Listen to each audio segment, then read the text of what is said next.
The bridge, Bob. Now, I had to watch this episode again, and I'm actually kind of glad I did because there's a lot going on here, and I did not get it all the first time through. Oh, tell me. I'm excited.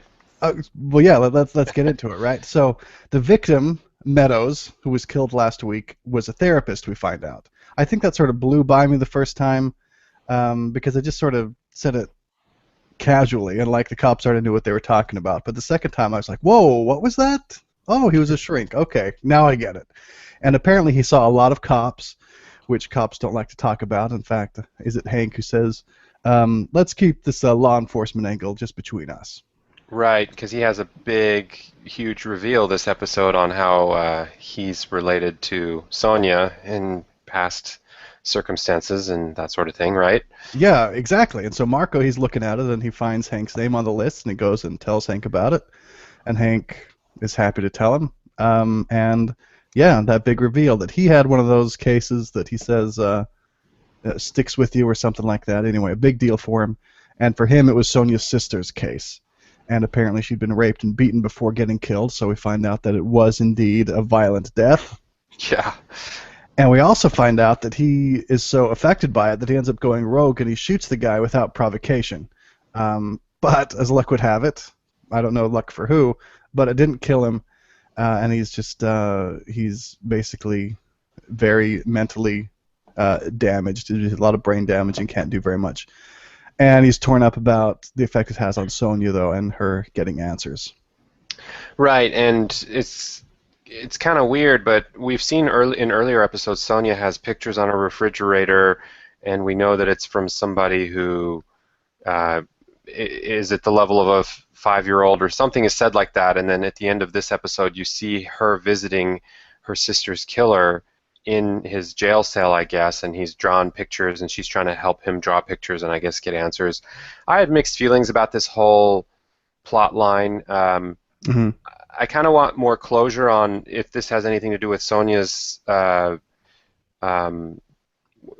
with her personality being the way it is, or if it's totally unrelated, if this is what made her awkwardly social, or if that's, yeah, I don't know. That's an interesting point. I think I'm not a psychologist, but I think that they're not telling us that it's Asperger's, so it could be Asperger's-like. But I think that Asperger's doesn't really have causes with traumatic experiences if you're as old as 15. But on the other hand, since they haven't really committed to Asperger's, then who knows? Maybe it has some role to play in it. Right, and I guess there's just the overall weirdness of, how believable is this? Just leaving the Asperger's out of it, like if somebody's sister dies and then the killer is severely handicapped like this, then would the sister who's alive be visiting him regularly and trying to get answers out of crayon drawings? It just felt very something. It just weird, maybe for lack of a better word. Yeah, let's talk about that for a minute. So, I'm actually sort of processing it out loud because when you brought up the fact that we've seen pictures that looked like they were drawn by a very young person, I hadn't remembered that, to be quite honest. And so that does bring up the fact that she probably is in pretty regular contact with him. To me, I sort of thought maybe that, the end of another storyline, which we'll explore more, but the payoff is that girl, she gets killed, young girl, and perhaps that reminded Sonia of her sister getting killed, and maybe that sparked her wanting to go visit him. But obviously, like you say, it's not a one-time thing. So I'm just thinking about it now, and I agree. I don't know that I necessarily understand why she would go do that. The Asperger's card can't just explain every weird thing about a person. Right. It can only go so far.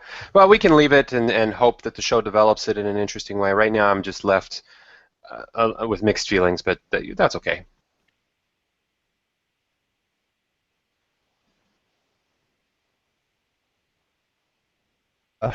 You're going to get it spoiled in a few minutes anyway. So she tries her hand at interviewing again. Sonia does, and I don't know if she's a whole lot better at interviewing. She did get her breakfast though. but Right. she won't give Gina a cigarette because she's not 18. In any case, Gina can't remember anything, and then Marco sneaks in and he talks to Gina, and he does give her a cigarette, and they bond over. You can't tell my partner. Oh yeah, she's intense. Right. But Hank takes him out for food, and Sonia, even though she doesn't like burgers, I guess she's un-American that way, as Hank says.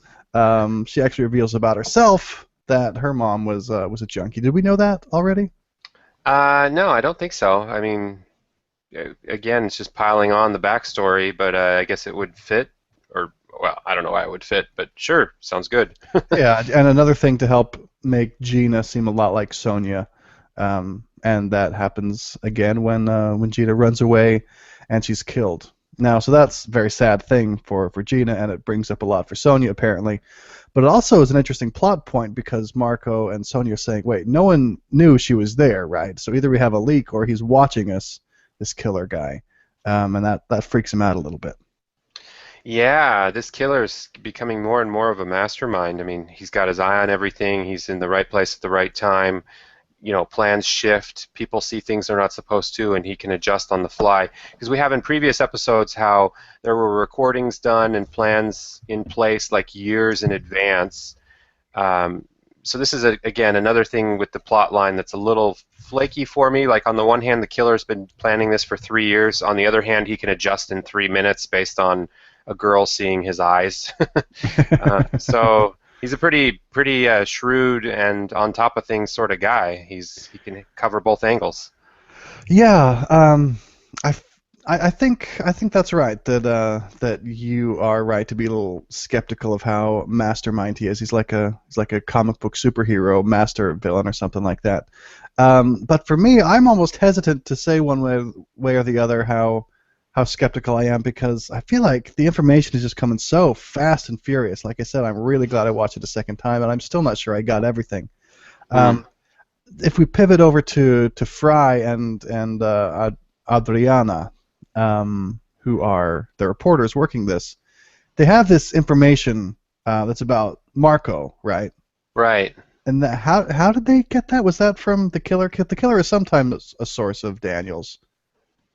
Oh, yeah, I didn't follow that actually. I was going to ask you, like, wait, how did they? It seems like they're just, this odd couple of investigators hanging out in Mexico, and they come across things by asking the right people and being journalistic in that way of being on site and talking to the peeps. And I But they do guess, have leads. I remember at one point Daniel saying he wants us to know that Marco's dirty. The, right? yeah. So it must be the killer. But it didn't really show it that explicitly. I guess we're just hearing it secondhand that he's feeling like the killer's playing them a little bit and they're falling into his hands. But that's how journalists don't really care about the sourcing as much as the material, I guess. Right. Or well, by the time they run it, I guess I've watched enough Newsroom to know that you can investigate a source that isn't perfect, but you better have a good source if you're going to run with it. Right. um, but that also brings him to Fausto, and that's the drug lord's name. I remembered this time because he's obviously very important. You're right. Fausto, and we also learned that Marco and Fausto have a deeper connection, and that their dads ran the drug lording business, and they wanted to pass it on to both of them, but only Fausto took it, and Marco decided to be quasi-dirty cop. But there is one thing he won't do, and he still won't take a bribe. He's, there are other things he will do, but he still will not take a bribe. Yeah, Marco is turning out to be quite the complicated character here. I mean, his backstory is, if anybody knew it on the American side, they would call him into question quite quickly, in my opinion. I mean, not that he should be judged prematurely, but he does have all these gangster slash mafia connections that that just because of his family ties come up, and he knows a lot of things, and he's just not telling his full story to law enforcement on the U.S. side, and I don't know how that's gonna hurt him later, but I feel like it is. Yeah, it seems like it can only hurt him. I mean, Daniel Fry already pretty much knows that Marco stole his cell phone. And I'm trying to decide how I feel about that because they make a big deal about him being the cleanest or one of the cleanest cops in Mexico. And you're right that by American cop standards, he's still really dirty.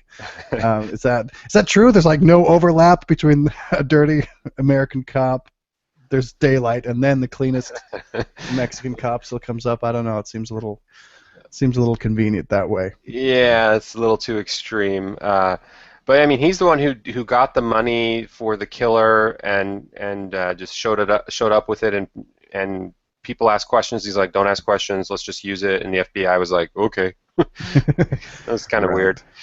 Right. And then he brings the money back, which is him not taking the bribe, and Fausto makes a statement by throwing some in the fireplace. Fausto and Jesse, they're on the same page with this dirty drug money, I guess. Throw it away. I guess, right. Yeah, the complicated characters that only do so much, edgy stuff. So just a couple other things I have here. Marco's son shows up to complain to his dad about not being at home, and he sees Sonia, and all of a sudden he's texting with a girl who seems to know that he has a crush on Sonia, which we sort of suspected, but apparently we had it confirmed. Right, which is, yeah, sure, we'll see where that goes. I don't know what to think of that. um, Marco's wife was hanging out with some other dude that I don't remember having seen him before, and he tries to kiss her, but she's not into it. Um, Yeah, some office buddy, lunch buddy or something, and he's obviously into her, but she's not ready or that's doesn't like him in that way. She just needed somebody to talk to, I think was the takeaway. yeah. We've got Charlotte and her newfound old lover Ray.